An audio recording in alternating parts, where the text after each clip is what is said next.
Justamente por isso que eu sempre falo aqui nessa live que partidos políticos nunca me interessaram, justamente por isso. Porque se você vai ver num partido político como o MBL, você vai lá, você abre uma live do MBL, tá o Renan Santos lá, ó, estompando. Que ele fala muita coisa da hora na live dele, inclusive. Porra! Eu estompo! Eu tô estompando, eu tô apaixonado por esse cara. O que é o estompar? Eu não sei, mas eu acho que é uma coisa boa. Tô tipo, mano, me metendo verdades. Eu estompo. Alguém tinha que montar a página Renan Estompador, velho. Porra! Estompei. Principalmente sobre o assunto de criminalidade. Que eu concordo com ele. Você vai lá, você abre uma live do MBL, você vê o Renan Santos falando uma série de verdades. Legal. Aí, o que É um áudio de fundo dele aí. acontece no dia seguinte?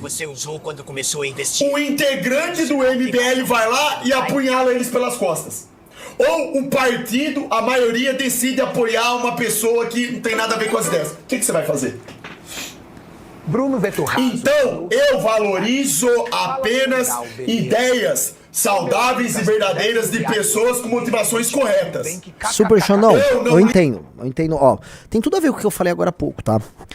Existe, eu acho que esse discurso do político é meu funcionário, tá? Político cala a boca, que trabalha. Esse discurso meio assim, ele existe. E o próprio discurso que o Super Xandão tá colocando é que assim, pô, eu vejo o MBL, o Partido Missão sendo criado, várias ideias que estompam. Não, o discurso certinho, pô, eu quero ver isso sendo aplicado na realidade. Porém, a prática política, a praxis brasileira, ela é tão suja. Aí cita, pô, são apunhalados. Deve estar falando do caso do João Plenário, Bétega lá, né, nosso retardadinho de Curitiba. Ou o caso, sei lá, do Partido União Brasil não ter dado pro Kim a possibilidade de ser candidato a prefeito. Aí fala, porra, eu fico com descrença na política, a política não vale nada mesmo, é perda de tempo, por isso eu só devo apoiar ideias. O problema, o Super Xandão, é o seguinte, você tá com a cabeça no caminho certo. O problema é que a ideia, ela, para se materializar na realidade, ela precisa de pessoas, né? As ideias, elas não ficam vagando num limbo. Aí eu vou pra uma discussão meio platônica e tal, né? Elas estão vagando num mundo metafísico. Elas vão, vamos dizer, se materializar num processo cognitivo, vão ser organizadas na mente das pessoas e depois transformadas em ações concretas através de atos de vontade de seres humanos. Né? As ações, elas vão se expressar na realidade através de atos de vontade de seres humanos que se comunicam, que se organizam, que experimentam, né? O fato da experiência política brasileira ser tão ruim faz com que, vamos dizer, a defesa de grupos que necessariamente tentam melhorar a praxis política, como é o nosso caso, sejam vistas com descrédito, porque todo mundo que já tentou fazer isso caiu em descrédito, ou porque a ação política no Brasil, ela é muito pouco virtuosa. O problema que a gente vai incorrer na seguinte coisa: se você acha que nós precisamos defender ideias e que fazer a defesa pura das ideias é melhor do que defender agrupamentos, você nunca vai conseguir, vamos dizer, colocar essas ideias de maneira concreta na realidade, porque você vai precisar de pessoas que vão disputar os espaços de poder, e a disputa se dá em todas as instâncias, não só na instância eleitoral. Você vai disputar espaço de poder num concurso público, numa universidade, na divulgação de ideias, sei lá, num filme, num livro, entendeu? Na sua relação familiar, no exercício de uma religião. Tudo vai se dar na prática, concreta, material, humana. Então, você vai participar em algum momento de processos que são essencialmente políticos, de uma discussão num jantar de uma família até uma eleição tocada pelo TSE. Ora, essas coisas não são excludentes, e a grande luta, me parece, não é defender as ideias corretas apenas, porque me parece que no mundo em que há um grau de liberdade, a difusão do conhecimento é grande, que você consegue buscar autores e debater ideias na internet com uma facilidade que a gente não tinha no passado, a dificuldade e a arte, a beleza do jogo está em alterar a praxis, a prática. Por isso nós estamos tentando. E é uma luta muito inglória. É uma luta muito inglória. Porque é uma luta que cai em descrédito o tempo todo. Porque não é perfeita. Como é que eu ia prever que um cara que eu me matei lá nas eleições, que a gente correu em 2022, que é o Bétega, fosse ser essa merda?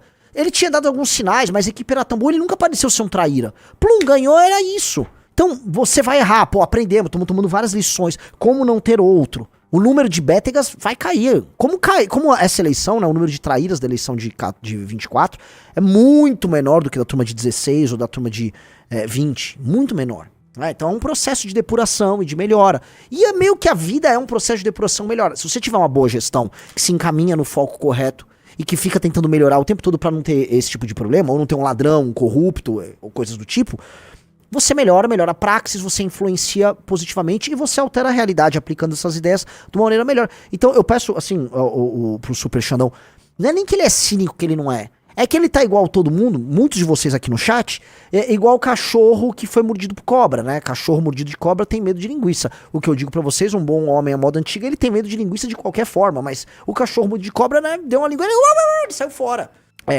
Então a gente tem muito medo da prática política e a gente se acostumou a só demonizar a prática política porque a prática política nos frustra, porque o sistema de representação no Brasil nos frustra, nos machuca, nos pune.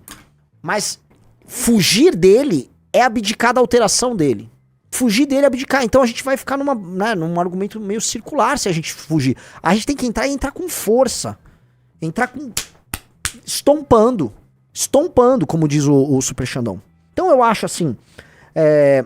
não dá pra desistir. Não dá pra desistir. E tem mais uma coisa que eu acho que é interessante. A gente tá no jogo e a gente não se alterou a gente não se alterou essencialmente no jogo. Nós somos as mesmas pessoas, mas mais experientes. É possível, portanto, não se alterar essencialmente, mas aprender no jogo. Quanto mais a gente aprende, mais a gente é capaz. Mais a gente acumula conhecimento, recursos, meios de ação. Veja, quando a gente começou, a gente não tinha condição de montar um partido. Hoje nós temos. Nós não tínhamos condição de montar um clube do livro, uma revista discutindo isso de cunho cultural, filosófico, como é a Valete, discutindo, montar aplicativos, ter grupos espalhados pelo Brasil, formular políticas públicas em todos os estados da federação. Nós não tínhamos essa condição. Hoje nós temos, então nós estamos acumulando recursos, capital humano, capital político, a coisa cresce. E pô, nós temos que investir nisso. E eu acho que o Super Xandão tá sendo super generoso com a gente também. Então, não vou ficar... isso não é uma crítica a ele nesse sentido. É um lance assim, cara, eu entendo tua posição, não precisa nos defender. Não precisa. Só entenda que assim, o que a gente faz é necessário. E que muitas pessoas vão se sacrificar nisso. E eu acho isso muito importante. Vamos lá. Não ligo nem um pouco pra partido político. Eu não acredito em nenhum partido. Eu acredito, no máximo, em pessoas boas. E mesmo assim não dá pra confiar, porque elas podem te apunhalar pelas costas. Eu só confiaria no partido político se eu criasse. Inclusive, esse é um dos problemas do Brasil. Dessa política esfacelada aí. É você ter que ter o partido político, ter que obrigatoriamente fazer parte do jogo, os partidos políticos dão as mãos, porque vira um jogo de interesse, vai um monte de corrompido lá pro seu partido, o líder do partido é aquele cara que vai determinar o que é e o que não é. Se ele tiver o apoio da maioria, não interessa, irmão. Tem 20 a favor, tem 22 contra, fudeu, você já lascou já. E aí, o que adianta? Aí, a ideia central do partido se desfaz.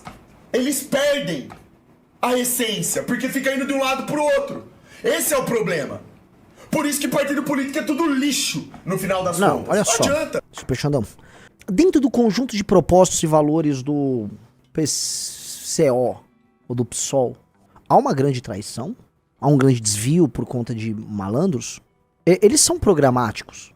A visão que o Super Xandão tem é sobre um partido típico brasileiro, que é um partido do centrão, um partido fisiológico. Isso inclui os partidos à direita também, né? Que sempre foi muito fisiológico.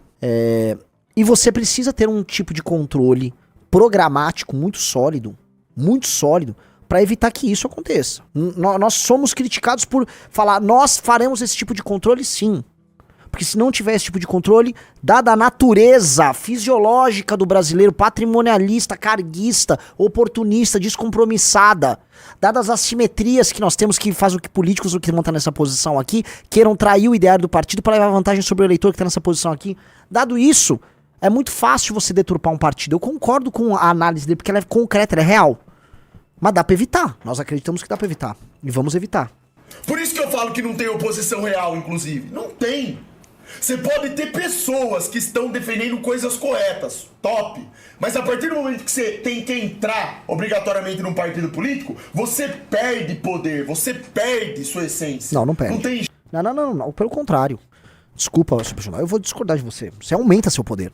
Se você tiver uma estrutura partidária, que é uma estrutura necessariamente organizacional, tá? Você tem um efeito sinérgico em que, vamos dizer, o resultado final é muito maior do que a soma das partes. Porque o efeito organizacional é sinérgico. Uma boa organização, ela tem um efeito multiplicador nas partes. Né? Você organiza as partes de modo que o resultado final que elas façam é muito maior do que a unidade de cada um. Partido dentro da lógica da política moderna, ou da política, sei lá, liberal, a política pós-iluminismo, o partido é o sistema, né, é o sistema per se, né, o sistema por excelência de organização da ação transformadora e de tomada do poder. Tanto que você vai ter partidos como o próprio partido do Lenin, que era um partido, né, revolucionário. A função dele não era, né, participar de eleições para só ganhar democracia. Não, ele era uma organização para dar um golpe, né, como deram, e tomar o poder. Então, o partido por si só, ele serve para empoderar a sua ação e as ideias que você defende. Porque não faria sentido, vamos pensar o contrário. Qual o sentido de você entrar num partido para diminuir seu poder? Então, como você vou exercer menos poder então num partido? Não tem sentido, né? O partido é uma forma de organização para isso. Entendeu? Você não se diminui num partido. Ah, mas num partido brasileiro do Centrão, um sujeito... Vamos pegar aqui, né? Vou tentar, acho que traduzir o que ele quer dizer. Um cara que tem um conjunto de ideias específicas, ele entrou no PMDB. Ele vai conseguir exercer mais ou menos suas ideias específicas? Não sabemos, porque ele pode, dado que o MDB é um partido do Centrão, ele vai conseguir um nicho para trabalhar ali e tal. Eventualmente ele aumenta. Se ele conseguir ganhar para deputado federal defendendo uma pauta específica num partido do Centrão, ele vai conseguir exercer aquilo em alguma medida. Mas se você defende uma ideia muito transformadora e quer ter poder, meios de ação dentro daquele partido para fazer isso, eventualmente você não vai conseguir fazer. Vai bater no teto. Por exemplo, o Kim quis ser candidato a prefeito, tinha uma proposta revolucionária para administrar São Paulo, o Kim bateu no teto. O partido não vai deixar você ser candidato a prefeito. A gente entendeu, olha, né, nós vamos bater no teto várias vezes aqui se nós não tivermos nosso próprio partido. A gente aprendeu a lição, entendeu? Mas com certeza o Kim tem mais poder estando no União Brasil do que sendo um youtuber ou um ativista apenas. Então é importante colocar aqui em nome da precisão isso que a gente já falou. Qual é a essência que o cara perde no partido do Valdemar da Costa Neto? Essência? Qual é a essência do Valdemar da Costa Neto? O Valdemar da Costa Neto, ele é um político do Centrão por excelência. Ele é um cara do interior de São Paulo. Se não me engano, ele é de Mogi. Ele é um cara profundamente fisiológico. Já esteve em todos os governos de todas as cores políticas possíveis e em todos os escândalos de corrupção de todas as cores políticas possíveis, né? Então, a natureza do Valdemar é fisiológica. Todo mundo sabe que o PL no interior do Brasil, especialmente onde tem governos de esquerda ou prefeituras de esquerda, o PL adere. Na Bahia, se você for pro interior da Bahia, eu tive congresso agora da Bahia, eles estavam me narrando, os rapazes lá. O PL no interior da Bahia é PT. O PL é PT. E no Rio Grande do Norte, várias cidades é PT. E no Maranhão, várias cidades é PT. O PL cresceu pra caramba no Maranhão. Ele cresceu como, amigos? Sendo de direita? Não, ele cresceu aliado com o PT. Você vai ter vários deputados federais do PL alinhados com o governo Lula. Aí o que o Bolsonaro? O Bolsonaro ele é como se fosse um super cluster ideológico dentro do PL, cria uma espécie de ala eleitoral majoritária, mantendo o Valdemar, que o Valdemar outorga esse poder ali pra eles, e eles administram as coisas, vamos dizer, em acordo com o PL. Eles nunca vão poder ferir os interesses centrais e essenciais do PL, mas é uma relação ganha-ganha pros dois, nesse sentido. Os bolsonaristas disputam posições de poder, não tem um teto tão baixo como o Kim no União, porque eles são grandes, eles estão organizados ali.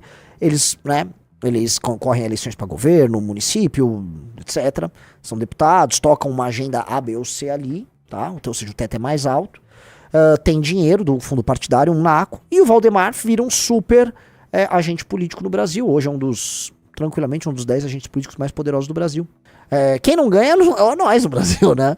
Porque é tudo meio acochambrado. Gostou dessa análise? Assista o Análises Renais de segunda a sexta no canal do MBL Live TV, às 15 horas. Para mais cortes como esse, se inscreva no Pela Missão.